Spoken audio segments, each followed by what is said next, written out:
thought that was in my file. I guess their marriage went sour after they got me and had all those kids. Your mother's name is Rosemary Eubanks? Well, it's Hanson, but after Wilson moved in, she started using his name, except on the welfare checks. Joliet, Illinois? That's where I was born. But we moved to Fort Wayne, Indiana after that. Your father's name is Henry. It was. He died when I was 13. He was all right. He just liked to drink. Are you all right? Judge Slaymaker, why are you staring at me like that?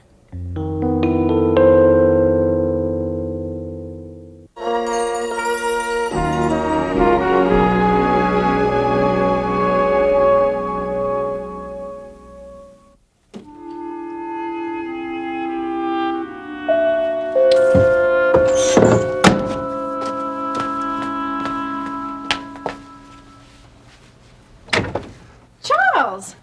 Where were you last night? Well, good morning to you, too. I kept trying to call you until after 1 o'clock this morning. Well, evidently you didn't start early enough. Miriam and I left at 7 o'clock. So there's no need to be jealous. I'm not jealous, Nancy. Well, I would have invited you along to our celebration, but I thought that maybe we could have our own celebration a little later. If you were celebrating the good riddance of Norman Elliott, you celebrated a bit too quickly. What's wrong? Has he escaped? No, unfortunately. So what's happened? Your brilliant plan to have Norman put in prison backfired on Slaymaker, Webster, and you. But it's foolproof. They didn't even know Laurie Davidson or Russ what's-his-name, let alone the fact that Norm ran them off the road. Well, they do now. So? Norman talks too much. He also knows too much about the lot of us. Right now, he's trying to blackmail Slaymaker into letting him out of jail. But Slaymaker can't do that. Can he? I don't know, but George obviously has to do something. I don't know what you're getting so upset about. Brubaker stood right in that hallway a couple of days ago and heard Norman confess. Nancy, right now, Brubaker may be sitting at his chair and his office listening to Norman tell him about how he tampered with a certain safety deposit box as requested by his boss, Commissioner Slaymaker, and also as requested by Harold Webster. Norris? Yes. There's no telling what he could say about me. And he knows that I'm at least partially responsible for his being arrested. If you weren't so concerned about yourself, maybe you would see that this could be the highlight of our year, getting Slaymaker, Webster, and Norman in one stroke. Nancy, you don't seem to understand. Who hired Webster and why were the wills switched? But they couldn't convict me. They wouldn't. Elliot has a witness, and no reason at all not to keep from turning us all in. But I didn't know Elliot was the one to switch the wills. In fact, I didn't even know what Harold was doing until it was all over with. You try convincing a jury of that. It's called conspiracy. But all the charges against me were dropped by Judge Slaymaker. But she's not a federal judge, Nancy. Charles, what are we going to do? Well, Elliot wanted you to take the tape to Brubaker and tell him it was all just a horrible joke. But Brubaker heard him confess. I know, and that's why George Slaymaker is trying to approach this thing from another angle. How? Well, through Elliot's witness at Slaymaker's bank. Brooke somebody. She's the woman that let him into the vault and then gave him the safety deposit key. So if he doesn't have a witness, there's nothing he can do. That's true, but if he does have a witness, you are in very serious trouble. Charles, are you going to desert me again? No, because I'm too deeply involved in your insidious little plan, and I do care for you, but you could have thought this out a little more carefully. Me? You're the one that told me to bring that tape to Brubaker's. We could have blackmailed the guy out of town by now. Yes, now he's blackmailing me. A little jerk. He's caused me nothing but grief. I agreed to speak with you upon the prodding of Mrs. Davidson because she feels you're worth special attention. I'm not asking for special favors. Good, because I don't give them. But special attention is another matter. Now, we all like a little special attention every once in a while, don't we? I guess. Do you think you're worth it? I guess not. But you're gonna give me pity, aren't you? Right? Wrong. I think you're worth it. Oh, this is gonna be another one of those pep talks on the kind of potential I have. This is going to be straight talk. Unless you change your ways and attitudes, young lady, you're going to find yourself in prison. Just for ripping off a few piddly cosmetics. Not this time, but you're on your way if you don't straighten up. I believe this is your first offense since you turned 18. It is? Shoplifting 2 times in 3 years, possession of marijuana 1 time. I was just holding a guy's cigarette at a concert. A prison record follows you for the rest of your life, especially when you're seeking employment. I'm not planning on going to prison. That's all good and well, but it's your actions that count. How did you get this job? I mean, you know, being a woman and all. A good education, hard work, and sacrifices. Do you like it? Yes, it's challenging. I have to try to be fair to the accused and fair to society. For example, in your case, I want to give you the benefit of the doubt that you're sorry for what you did. I said I'm sorry. But I need to hear more from you than that to make an accurate judgment. Tell me about yourself. What do you want to know? Well, let's start with why you ran away from home at age, what, 16? Because my mother and I didn't get along. And I got tired of taking care of all my brothers and sisters while she came and went as she pleased. Do you miss them? Sometimes. But I'm not going back. I didn't belong there. Besides, she's not my real mother. You're adopted. I thought that was in my file. I guess their marriage went sour after they got me and had all those kids. Your mother's name is Rosemary Eubanks? Well, it's Hanson, but after Wilson moved in, she started using his name, except on the welfare checks. Joliet, Illinois? That's where I was born. But we moved to Fort Wayne, Indiana after that. Your father's name is Henry. It was. He died when I was 13. He was all right. He just liked to drink. Are you all right? Judge Slaymaker? Can I, go now? No, I mean, not yet. Look, everything you need to know about me is in the file. Yes, I'll get back with you shortly after looking through this, and the guard will show you back.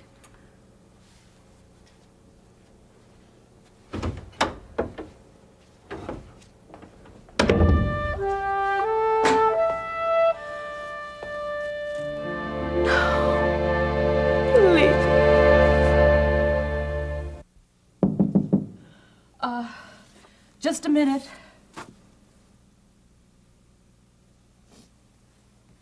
Come in.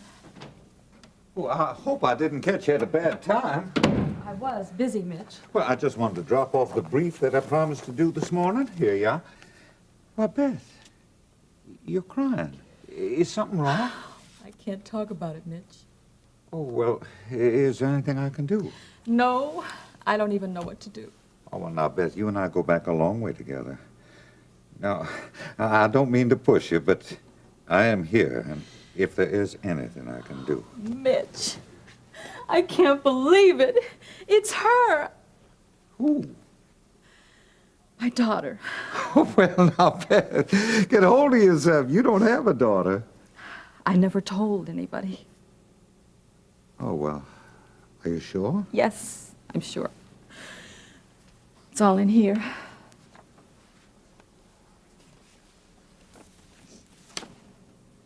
Jill Hanson. Oh, that's the girl that's staying over at the Commons, the one they picked up for shoplifting. Yes. Jill was adopted by Rosemary and Henry Hanson, Joliet, Illinois. Beth, I don't know what to say. Does George know? Jill is George's daughter, too. I don't understand. Oh, it's all very complicated, Mitch.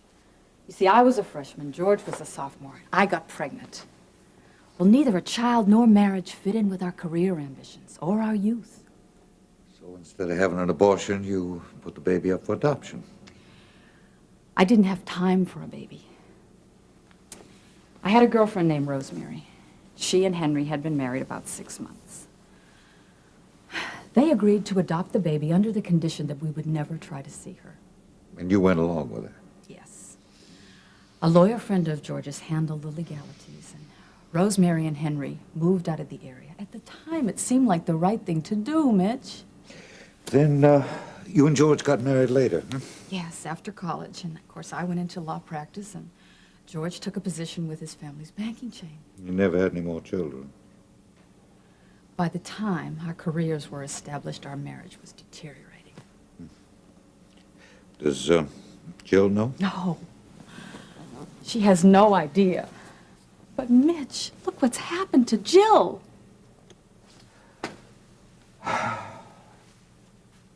Beth, I know you need time to think, but George has a right to know.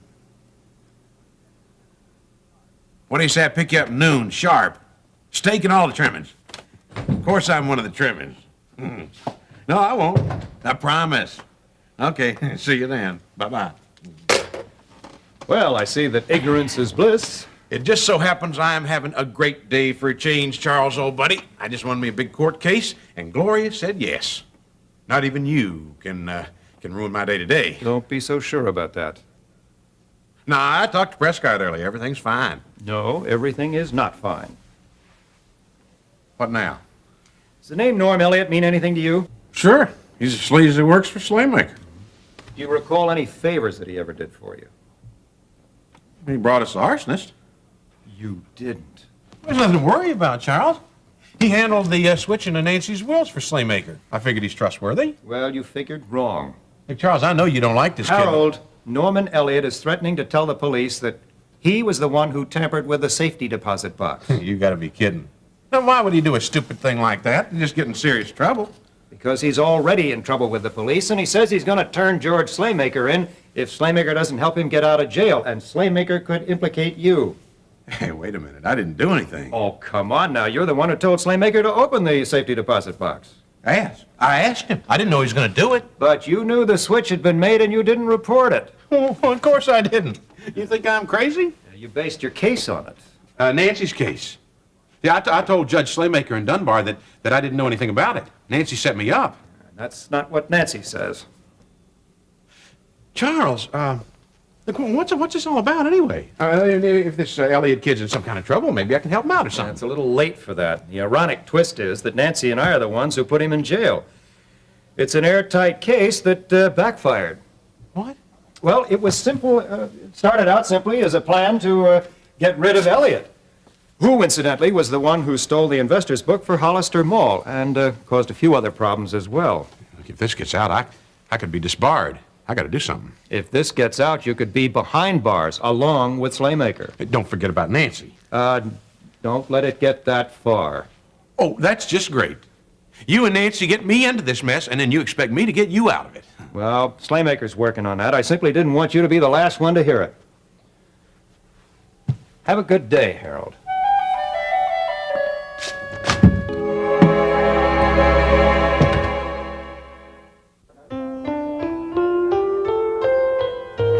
Hey, I was beginning to think you were going to stand me up. I'm sorry, Leon. My manager called as soon as I was leaving. Oh? I took the liberty of ordering your usual. Lunch, too? I'm a little presumptuous, but not that overbearing. What did your manager want? You are more than a little nosy. Just concerned about your career and your love life. Well, why don't you ask Gene? He knows things he doesn't tell me. Oh, the latest feelings are hurt. I won't go into details, but Gene wasn't completely honest with me, and I don't like I know it. all about it. You do? I stopped by to see Gene. He was afraid that perfume letter might hurt your chances at reconciliation. Oh, his not being honest hurt our chances more than that perfumed letter. What did he say that was so bad? He had the nerve to tell me that he hadn't fallen for any woman since I'd left, but he refused to open her letter while I was there. I have the inside scoop on that if you're interested, and promise not to get mad. You know her? Samantha Marshall is my sister. I thought that name sounded familiar. I'm sure Gene told you she was his boss at the office of P&D. Oh, yeah, I did get that much out of him. I met Gene through Sam, and when Gene said he hadn't fallen for another woman since you left, he wasn't telling the whole truth, but he wasn't exactly lying all that much either. There you go again, covering up for him. I tell it like it is. Gene was lonely, Carla. And since every Marshall born is either fine or a fox, he took to Sam. He couldn't help it. Is she pretty? A fox, like I said. But it's not like you think. Gene and Sam dated a little. Sam moved to D.C., and it was over. You think he'd take to her now if she came back? I didn't exactly say that. The point is, Carla, you left Gene to play the field. And now that you know that he's played a little too, you want to call him back into the marital dugout. It's not fair. You make too much sense. A real fox, huh?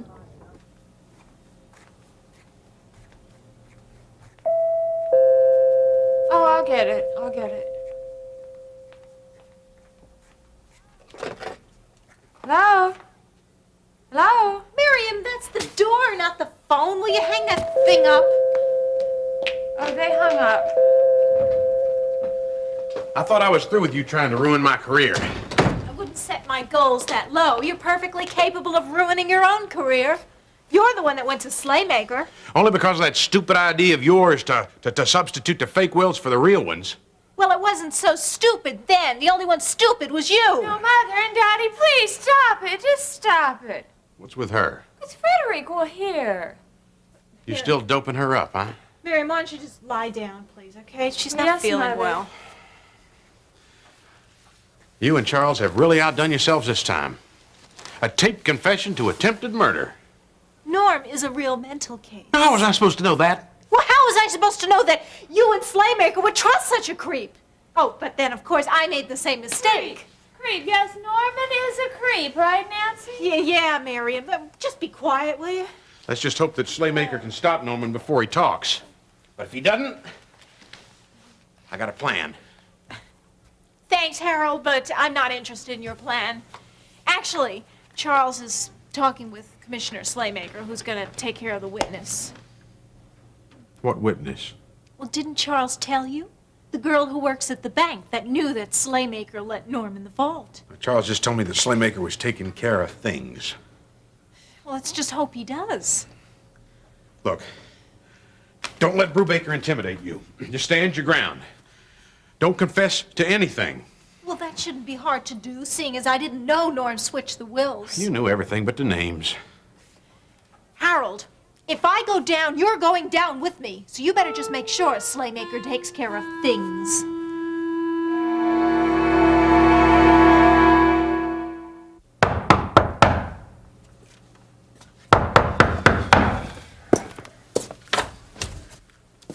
Webster, what are you doing here? You don't look so pleased to see me, George. You expecting somebody else? Somebody very important. So please leave. Not so fast. What we got to discuss is important, too. Well, we can discuss it later. George, if things get rough, keep my name out of this. Otherwise, you'll be spending 18 years in jail instead of 18 months. Yeah, well, don't threaten me, Webster. I'm not threatening you, George. I'm just reminding you that I know about a certain number of campaign contributors that weren't listed on your recent campaign. And I know about a certain pregnancy. Hold it right there, Webster. Elliot hasn't talked yet, and he's not going to talk. Just like you're not going to talk. It's just a matter of time, George. You can't get him out of jail. The evidence against him's too solid. I really don't care if Elliot rots in jail. His accusations can't be substantiated. Just like I was telling you, the guy's a liar. Nobody's going to believe him. They're going to have other witnesses. Now, don't be foolish and become one of them. Take your two-bit advice and get out of here, Webster, now! All right, I'm going. You'd be wise to listen to what I said, though. Out, Webster! Brooke, George? Mr. Webster was just leaving. Talk to you later, Harold. Glad you could stop by. Please, George. If Elliot talks, just keep my name out of it. I can help you. Good day, Harold. Thank you for coming, Brooke. You said it was important. It is. I've missed you terribly. When did you come to that conclusion? It's been so long since we've been together. I've tried to get over you, but I can't. You want a favor, right? What I want is you. I've missed our nights together, our talks. I want you back. You know I'm not interested in one-night stands, George. If I were still interested in you. I know I hurt you. Please, try to forgive and forget. I can make it up to you. That's impossible after what's happened. What are you talking about? You know what I'm talking about. Dumping me after all our months together. Not even so much as a phone call. I thought our relationship was worth at least a goodbye. I thought I was caring too much. I thought I had to end it quickly or not at all. Oh, don't give me that. The one thing I thought we had, George, was respect. I know, and we do. Why don't you just be straight with me then? What do you want? I couldn't just rush into this decision. I had to give it a lot of thought. I had to consider the consequences. I know that I resisted the idea of divorcing Beth. But now, knowing what life is like without you, I'm ready to do it.